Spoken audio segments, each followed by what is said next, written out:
গৌরবের কাছে এবার ধরা পড়ে গেল ঝিলিক। হ্যাঁ ভিউয়ার্স, এবার কিন্তু গৌরবের কাছে ধরা খেয়ে গেল ঝিলিক। গৌরব কি তাহলে সত্যিটা বলে দিবে ছাতা বাড়িতে? জানতে চোখ রাখ। কেমন লাগছে তোমাদের সিরিয়ালে ঝিলিক আর দেবাকে ছাতা বাড়ির তার প্রাপ্য অধিকার কিন্তু আখি আর ঝিলিক যাই হোক, ঝিলিক যখন আখি সবটা জানায় তখন সেখানে এসে পড়ে দেবা বলে, তোরা আমাকে নিয়ে কী কথা বলছিস? ঝিলিক যখন বলে কিছু না, তখন দেবা বলে, তোরা যে কিছু একটা বলছিস আমি জানি। তুই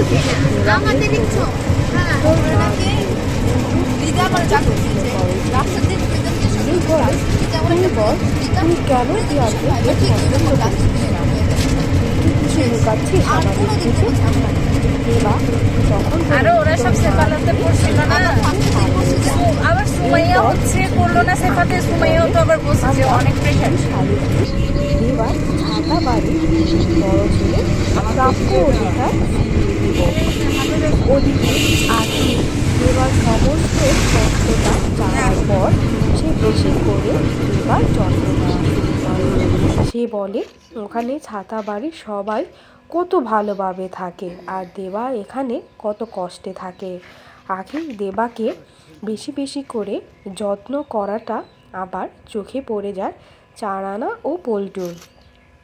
তারা আবার দেবার পেছনে লাগতে শুরু করে।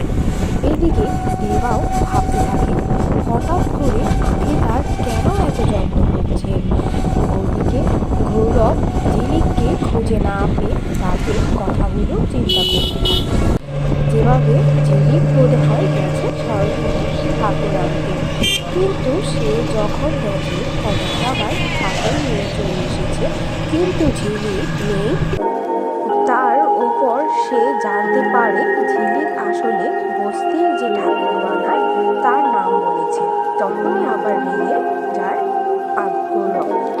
এরপর আগামী পর্বের প্রিকেপে দেখতে পারবেন গৌরব রাস্তায় ঝিলিককে খুঁজে পেয়ে টানতে টানতে বাড়িতে নিয়ে আসে। ঝিলিক বাড়িতে এসে বুঝতে পারে ঠাকুর